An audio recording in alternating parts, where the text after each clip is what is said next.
Hello, Ann. Hi, Glenn. Hi, Ann Althouse, joining the Glenn Show for a conversation. So glad to have you back, Ann. How are you? I'm great. Thanks for having me. How are you? I'm all right. The last time we talked, you told me that you had written like 500 blog posts for the preceding 12 months or something incredible like that. I mean, do I get that number right? How many in 12 months you want to know? It was like I think the last time we talked might have been a few months. And I think you had said in the preceding year you had posted, you had made 500 posts or something like that. Oh, I could be misremembering in it. 2012, I did nearly 5,000 posts. Okay, well, that's the number, and I'm just off by an order of magnitude. Yeah. So that's like one every 30 minutes during the waking hours of the 7 I do about 100 a week. See there? Yeah. That's a lot, and you're still doing it.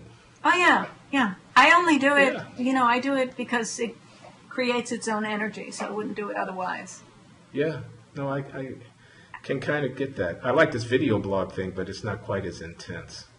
Yeah, it's different, but people can't search for the words. I think it's a lot harder for video to be handled online. People say, why don't they make transcripts out of blogging heads? Like they'd like to be able to search it and to blog it and link to it. You need to be able to pull things out. You can make clips. A lot of people won't watch the clips, so I just think text works better on the internet. It's searchable. Yeah, you may be right. I hadn't thought about that. But in any case, here we are, you, blogger extraordinaire, me, a humble academic, you also a humble academic. And we are talking in the aftermath of the acquittal of George Zimmerman, which has been much discussed. And also in the aftermath of the revelation that Anthony Weiner had continued to engage in sexting activities after he had told everybody that he was not doing it. Which is much more amusing. amusing. Still running for mayor and so on. And I thought that might make for an interesting set of things for us to talk about, as well as the fact that we are both the parent of a gay son, and there's been much discussion since the Supreme Court handed down its decisions in the gay marriage, the DOMA case and the California case, that we might touch on that subject as well. Okay. Sound good to you? Okay. Where do you want to start? Okay, well, you said you wanted to ask me something about, I don't know, my reaction or my thoughts about the Trayvon Martin the Zimmerman affair.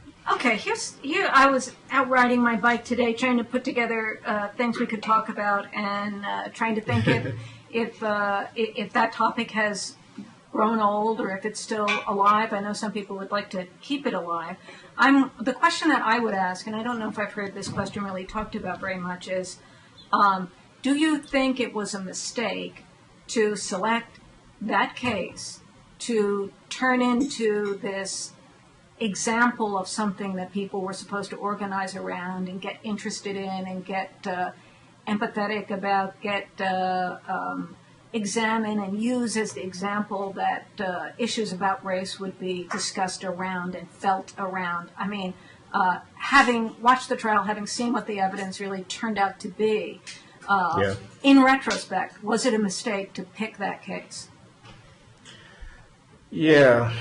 I don't think it's too late or passé to ask such a question. I think that's one of the things that people really ought to be reflecting about in the aftermath. I mean, there's a lot of anger and pain, as the president pointed out, in the African American community, quote unquote, about the case. That is a lot of people upset.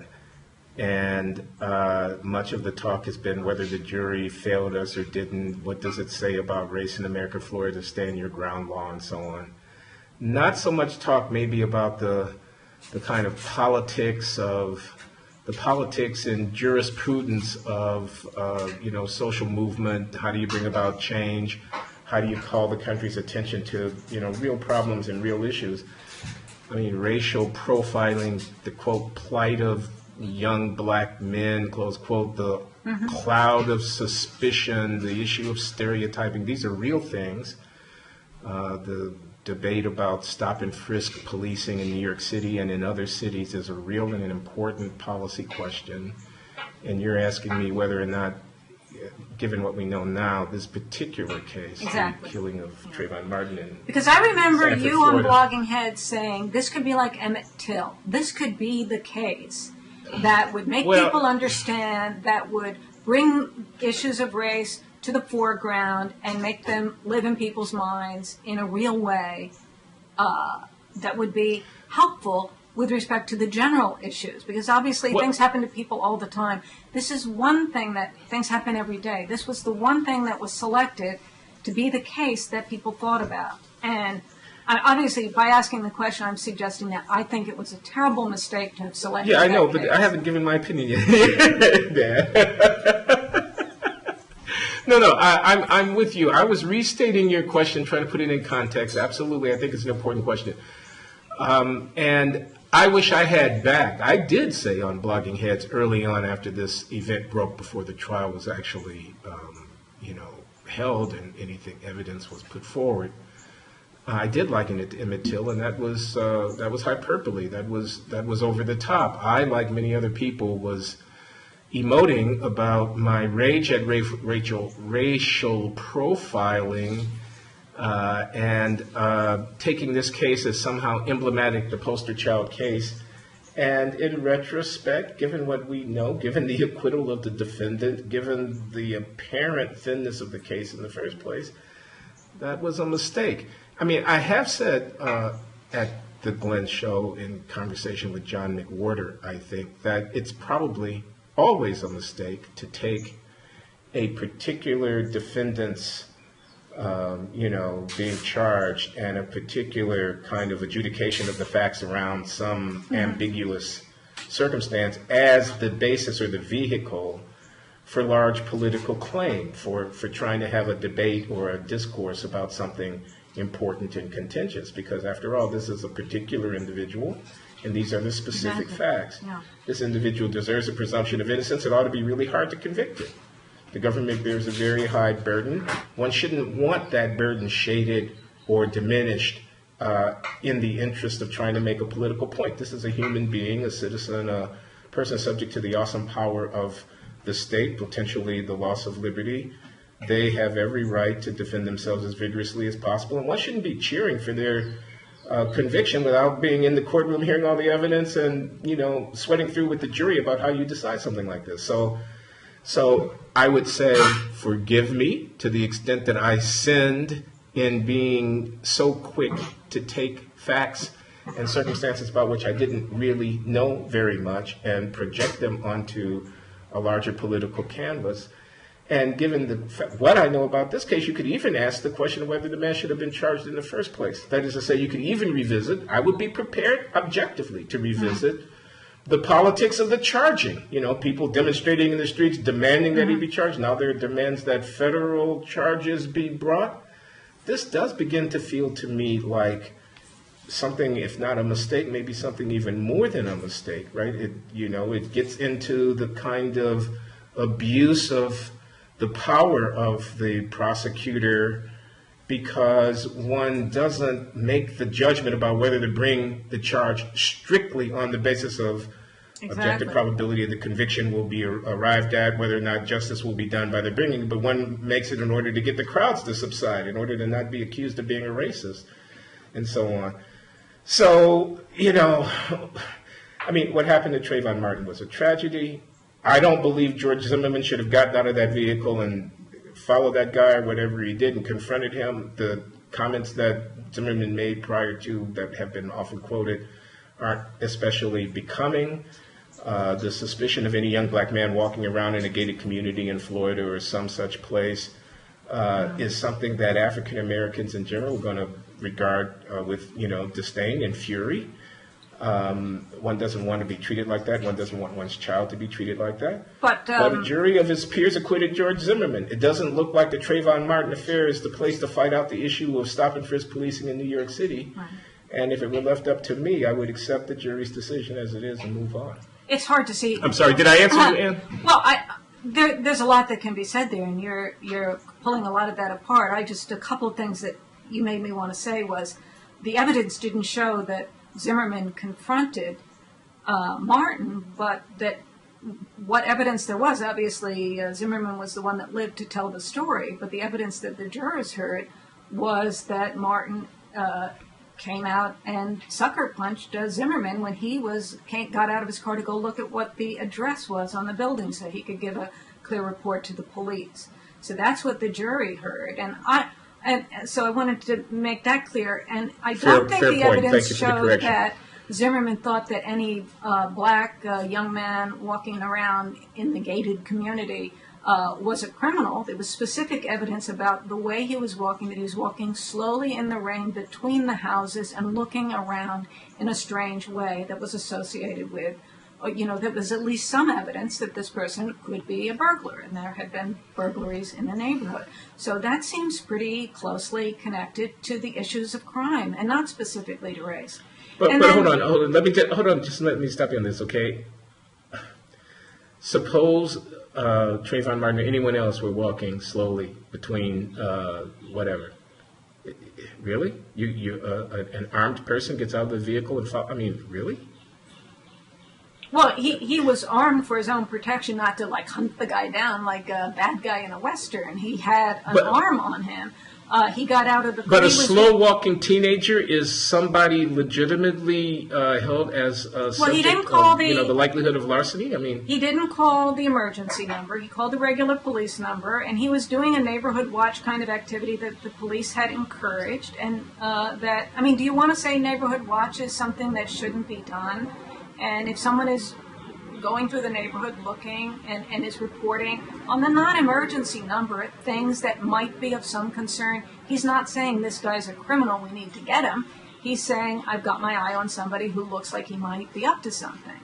I just don't think that rises to the level of an assumption that because someone is black or male and black and young, that he's a criminal. Well, and when I look at the way the case was promoted... The counterfactual that we're going to want to entertain is whether or not the same reaction would have happened if he hadn't been black. And many of us are going to have a hard time believing that every teenager walking around at a slow gait is going to end up being suspected of larceny. A lot of us are just going to think...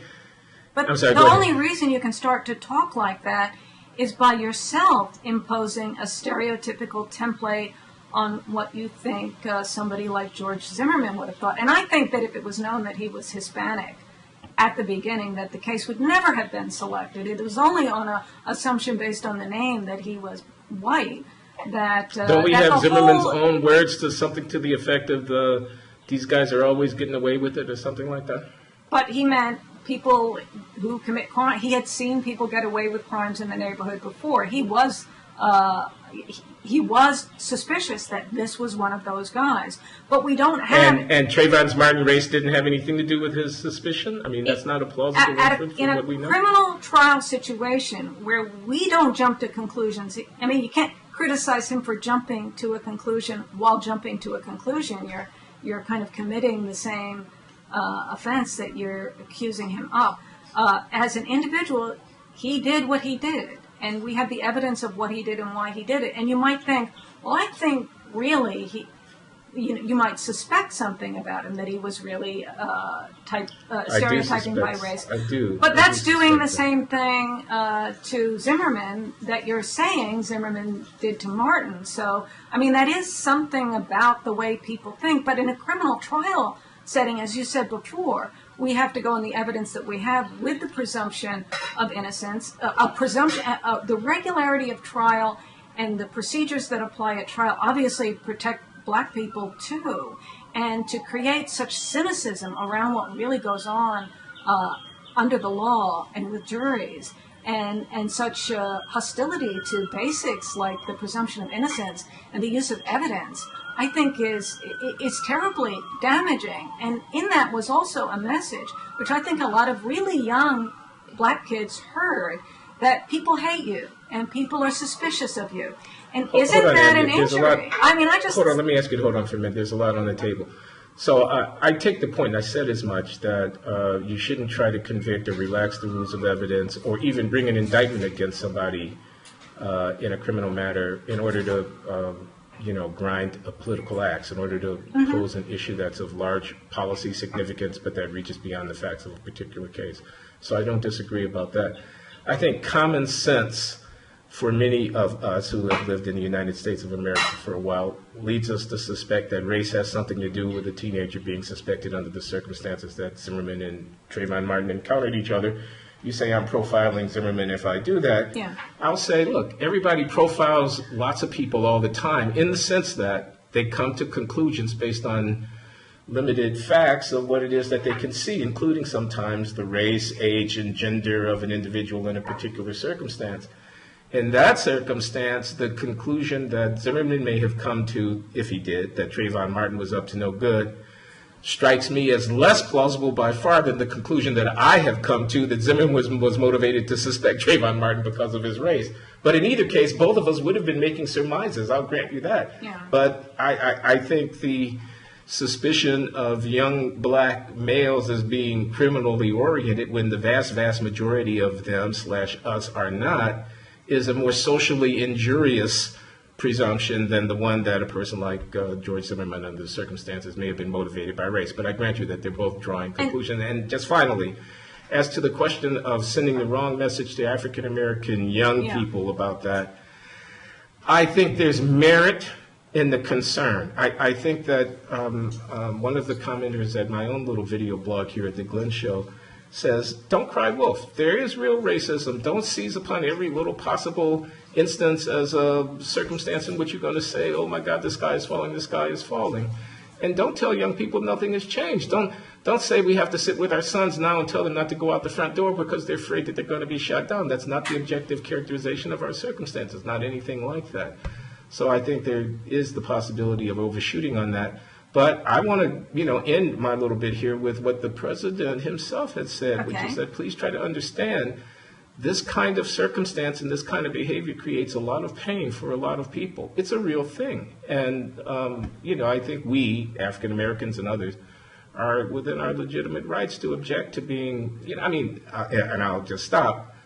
I was detained by police within 100 yards of my front doorstep when I rented an apartment in Harlem a couple of years ago when I was a visiting professor at Columbia for riding my bicycle on the sidewalk.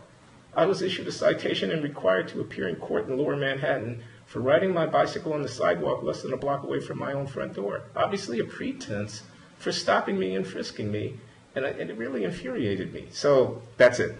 Well, I have a problem with a lot of white people in my town who ride the bikes on the sidewalk, so I'm not sympathetic to riding on the sidewalks. I used to walk to work every day, and I stopped and switched to driving because I just got so angry at the people who were biking on the sidewalk. So I actually think I'll tell you, whatever the merits to... of the city ordinance, it's not uniformly enforced in New York City. I was almost run over by a flock of bikers when I got up to Morningside Heights, and there was no police officer in sight. So the real issue is this equally presented? Just like you said, what if Trayvon Martin had been white and George Zimmerman had suspected him? So that's the real question. Is it applied neutrally? And that's obviously the goal that everybody wants. And so I'm just concerned that by trying to create this excitement around the issue, this concern about the issue, and Obama, when he spoke about it, he didn't select this as something to make an issue of. I think when he made that first speech, when he said,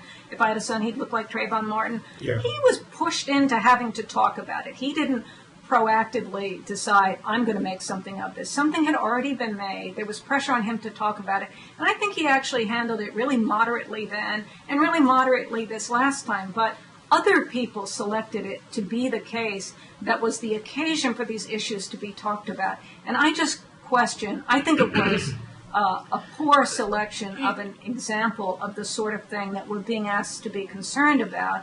And people who care about, let me just say one more thing, people who care about the criminal process and criminal justice and the use of prosecutorial power against free individuals in our society, that those issues got steamrolled by this just emotive concern for this poor boy who got shot. Yeah, I think it was. I agree with that. Can I just say one more thing about the criminal? I think, in fact, African Americans have the greatest stake as anybody in, yeah, absolutely.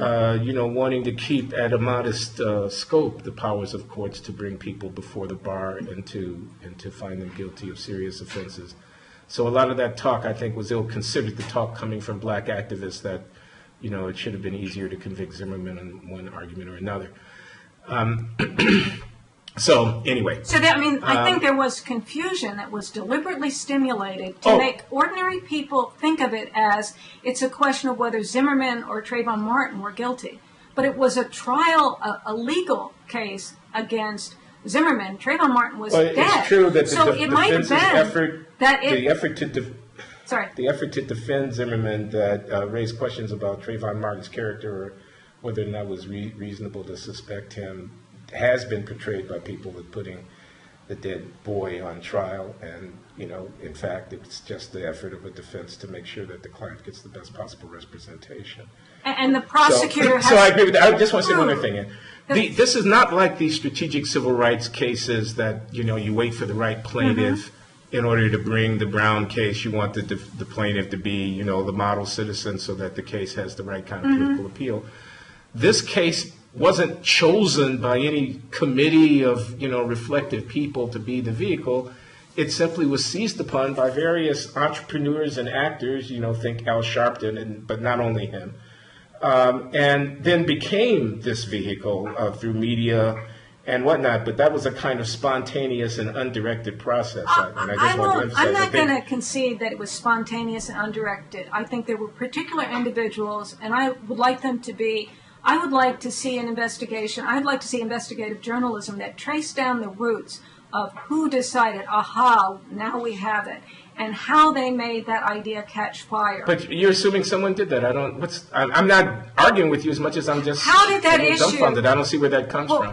It didn't. Al Sharpton is not coordinating with whomever, Ben Jealous. What was the process of making that issue be a cause célèbre? How do you make that happen in journalism, in political discourse? It happens because of human agency. It's not growing like a plant or a disease. There are people who are pushing it, who are purveying it, and they're doing it deliberately. Choices are being made. So I don't accept the idea that it's just something that happened, because I don't think it would have happened, for example, if it was known, as I said before, that Zimmerman was Hispanic at the beginning.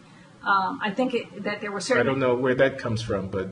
That's just my guess. I think that the idea was, here's a white man, and therefore we're going, we're going to make an example of him. People decided to make an example of him. There was a decision to do some things that were, I think, quite unfair, and then there wasn't a stepping back, a realization that this was the wrong with all of what's going on in our society, all the machinations, all of the plots and the hidden schemes, all of the maneuvers that are ongoing.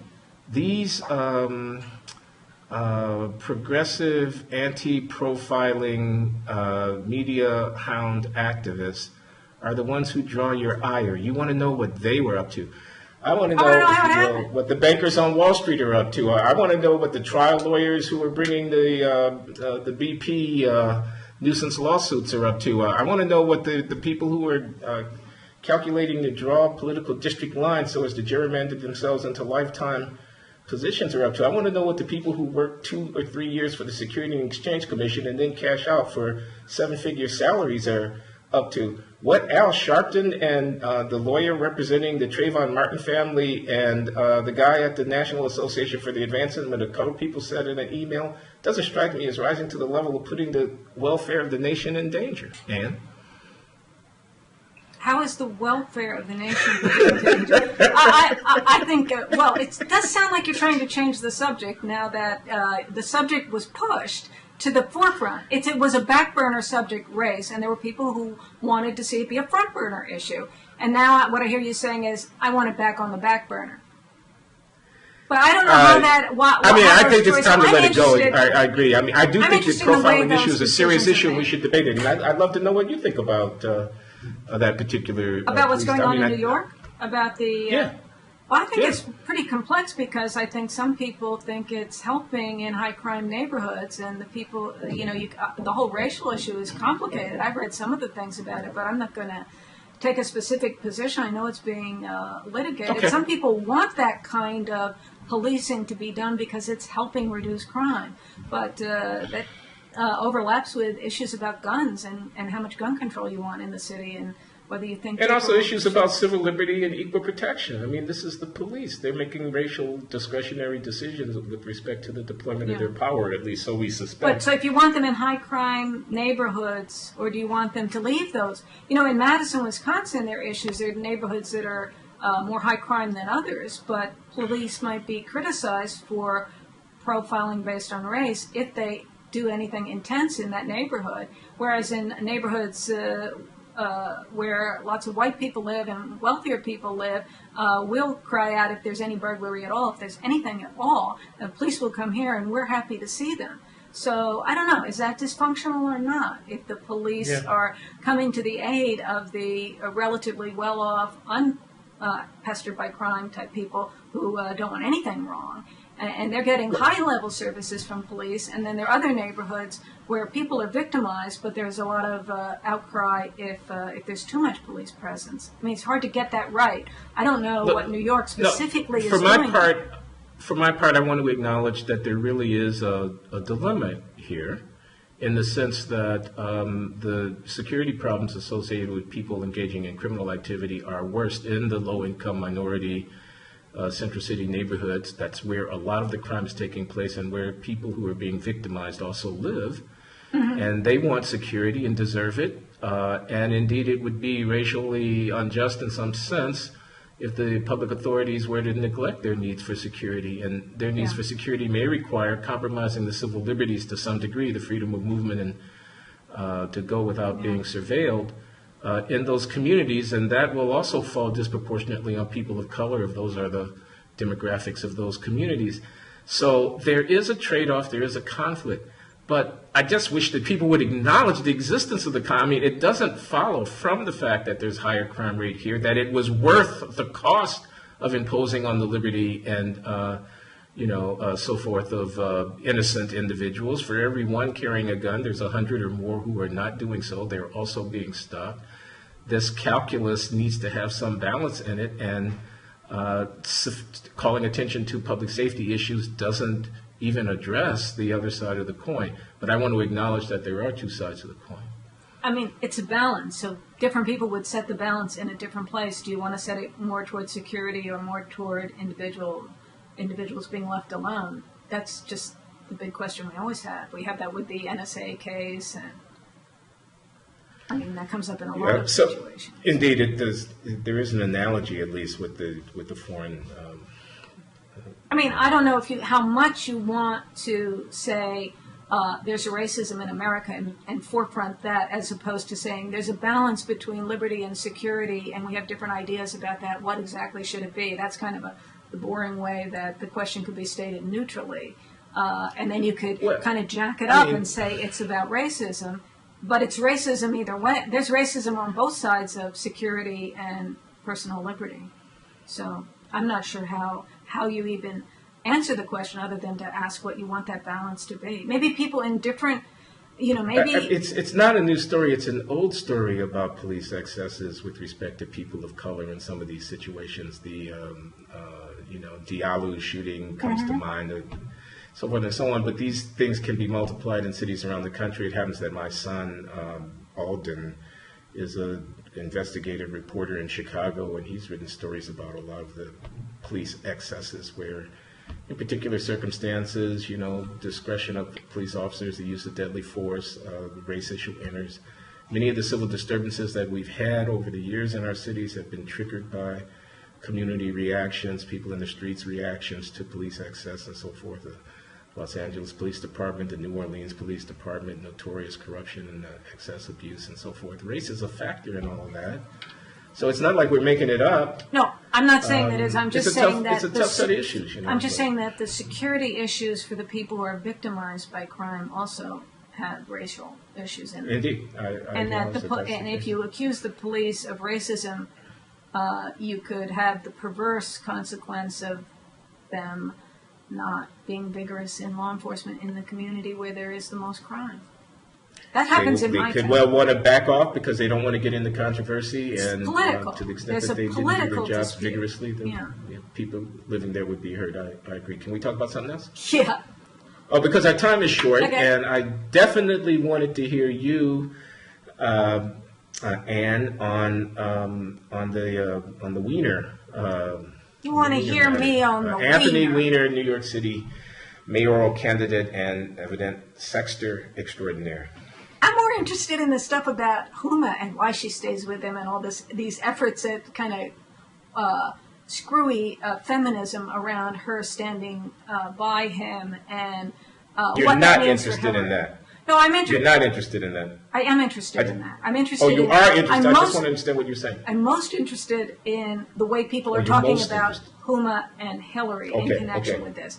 As far as Weiner having done something that, well, I mean, what I would say about Weiner is there are an awful lot of people fooling around on the internet and doing things with pictures. There's a lot of stupid stuff that people do, sending pictures, sending texts, and is how big of a deal is that really? And we're going to be seeing more and more of this. So I kind of, and Weiner kind of has to, I think he has to stay in the race because what else is he going to do?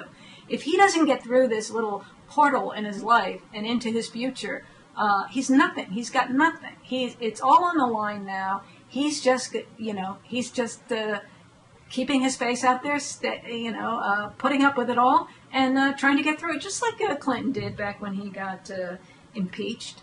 And Clinton survived, so Weiner has to try to survive. Some people think Huma should break away from him and have her own career. There's this weird fascination with Huma as if she's some very attractive and very able political character who should be having a career of her own, when in fact she's someone who's locked herself on to Hillary Clinton and to Anthony Weiner in a way that seems completely, a backup kind of assistant, sort of a person and not somebody who would have an independent career.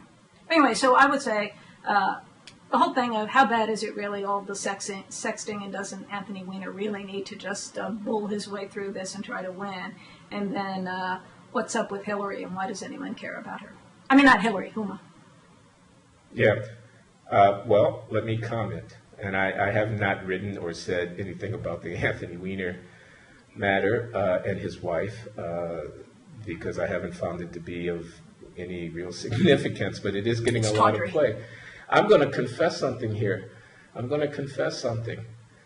I don't exactly know what's wrong with sexting. I mean, it may be in very poor taste, okay? I mean, I don't really know why that's a problem, that a person takes a picture of their genitals and they send it to someone with a bunch Well, of if the other person doesn't suggestive want words. it and it has it suddenly Assuming that there's, intruded on them. pardon me?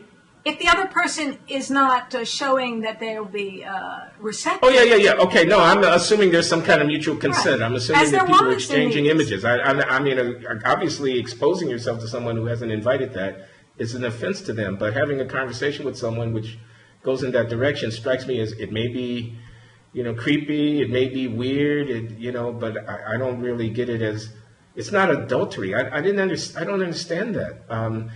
If a wife and husband have an understanding between themselves that the husband looks at pornography, I'm not recommending it, but I can imagine that might happen. That doesn't rise to the level of adultery. If it were to become publicly known that the husband looked at pornography, again, I'm not recommending it. It may not be good for him. It may not be good for society that people look at pornography. But people do, in very large numbers, look at pornography.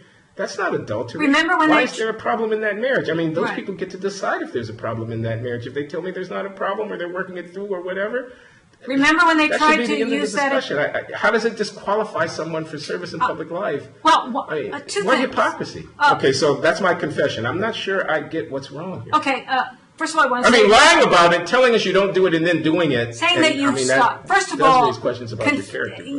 Dealing with it the first time by saying, oh, it's terribly wrong. Now it's you saying that it's wrong, and then you're acting like it's not wrong, and then you have to say it's wrong again. So the back and forth is embarrassing. If he had, stood his ground in the first place and said, there's nothing wrong with this, this is no worse than all the guys that look at pornography, and we know that you all do, then maybe we could have gotten over it early. But he did this pretentious... I don't know why he quit his job in the first place. People pressured him. He was embarrassing them at the wrong time. He should have stood his ground then, because nobody's backing him up now. I feel kind of sorry for him. But remember when they tried to get Clarence Thomas by revealing records of what videos he had rented? Oh, yes. Long Dong and Silver. that he had mentioned Long Dong Silver. That was... I mean, why Google was it, that people. anything? This is not I'm not making this up. That's what it really was. I know. Oh, I know all about it. But also they had records... We were both there in 1991. They had record, which was one in 1992 was when Hillary did the 60 Minutes interview where she sat next to Bill Clinton and said, "I'm not just a stand by your man type Tammy Wynette person." I thought that was all very interesting. But I watched that video. I watched that video again of Hillary and Bill on 60 Minutes in 1992 when the Jennifer Flowers story had come out. And it goes for 10 minutes, and in the last minute, Steve Croft posits that they have an understanding or an arrangement, which I think is actually a pretty good theory of what's going on, both with Bill and Hillary and with Huma and Anthony. They have some understanding. They have some agreement about what you can do and what you can flirt on the internet, but don't have sex with anyone else. That would be Anthony and Huma, not Bill and Hillary. So Steve Croft throws out this idea that they have an arrangement or an understanding, and Bill Clinton goes, wait a minute. He gets all fired up at that point. It's very exciting. And he says, this is not an arrangement. This is not an understanding. This is a marriage. I love her. And he says it with this kind of passion that you associate with his later lying. So, he's really laying it on thick. It's actually very funny to watch, sort of funny, or sort of tragic to watch now. And then it's only after that she then gets all fiery and starts waggling her head around and doing this southern accent that I don't think is really her accent. Hillary? Yeah, Hillary, and saying, I want you to know that I really made a decision here, and I'm not just an old-fashioned kind of a woman that just stays married because she's married. I've made a real decision here. So it made me really wonder, the fact that they both got so fired up at the suggestion that there was an understanding or an arrangement. Knowing what I know about them now, I just assume, well, Croft hit it right on the head at that point. They had an understanding, they had an arrangement. And I assume Huma and Anthony do too. And, so... and I'm saying that to the extent that people have such understandings within the context of their marriage, I don't see how it rises to the level of a disqualifying flaw. Well, the worst thing is that then there's a picture, and the picture does look really silly when it's splashed on the internet. Excuse me, as opposed to given to the person you were trying to give it to. He just looks like a complete idiot. He thought he looked great. That's why he was sending it to the girl. And within the context of what they were doing, it did look great. What percent of Americans, and maybe not people as old as us, but what percent of Americans 30 and under and over 17 have sent pictures that were lots of fun at the time, were part of their relationship, but that if they were running for office and the opposition got the picture and put it out, you'd look like a complete fool and everyone would laugh at you because, these selfies that you do with the camera are actually pretty foolish, but not as between intimates, which is the whole point, that you're giving somebody something intimate that you don't just show to everybody. It looks like Weiner is done, though. I mean, all the commentary is so negative. Maybe the voters will surprise us, but as you say, he doesn't have any alternative but to stay in the race. I guess I get that. It's also New York, everybody's his prospects talking. are much diminished. Now, you compare that to Eliot Spitzer, a very able person. Many people have commented to me that Anthony Weiner is, all hat and no cattle, as the Texans say, that he talks a good game, but he's all in it for getting on camera, and that he's not a deeply effective political operator in terms of legislation and social policy. you can't say that about Eliot Spitzer. Eliot Spitzer is definitely a player. He's definitely a very talented and able person. On the other hand, what he actually did strikes me as much worse. Right. Especially what since Anthony Weiner is accused of doing. Since he was You know, committing, he was breaking the law. and he had prosecuted people for that too. So there's also the hypocrisy angle. He was buying sex. I mean, that's. He was also buying really expensive sex. So he was doing things that ordinary people can't do. So whereas Anthony A person Weiner might say if you're going to buy sex, it ought to be the really expensive kind.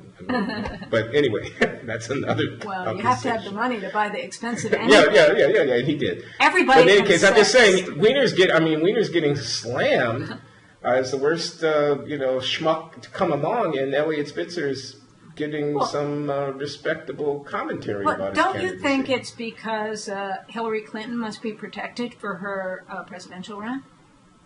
No, I didn't know. I didn't know that.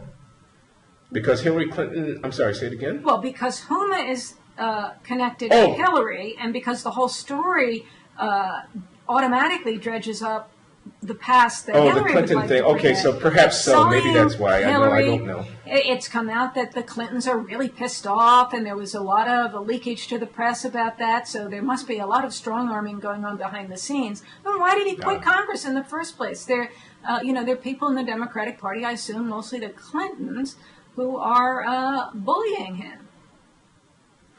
I think it's just wrong.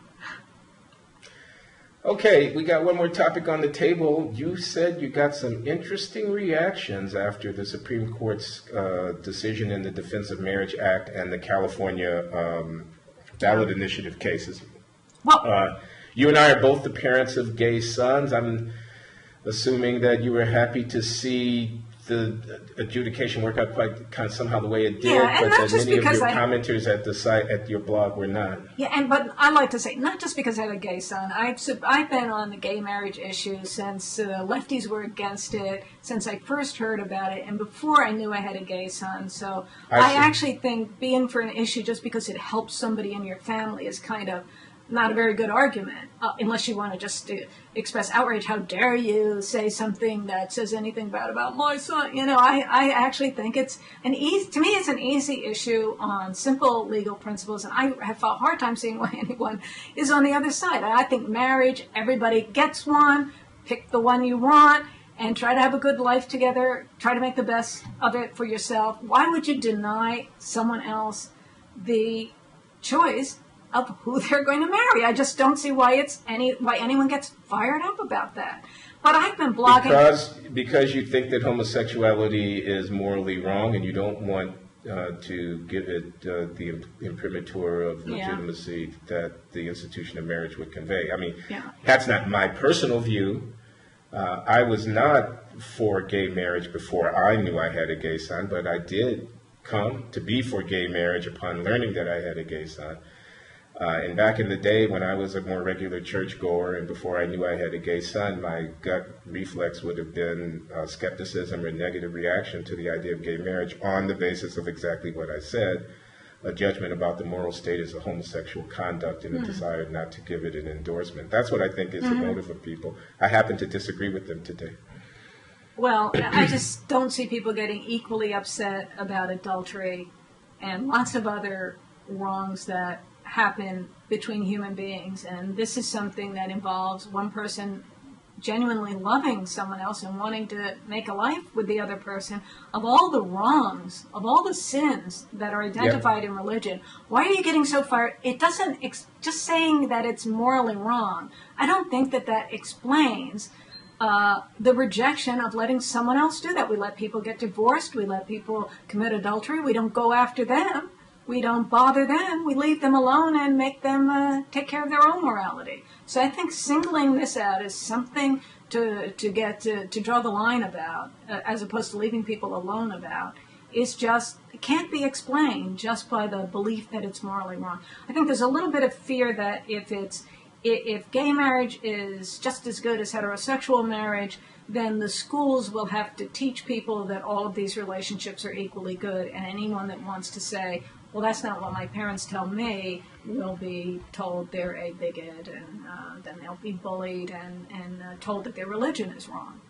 Well, that's a version In of the school. argument that I was gesturing at, the normalcy, the normalization, and that it would get into the education and of children and so on, and it would represent what is in fact happening, which is a transition from one set of widely accepted taboos and norms around sexual conduct to another. One that had kept homosexuality in the closet and in a position of public, irrepute, to one where it was being accepted as a legitimate and natural and normal expression of the sexuality of some human beings.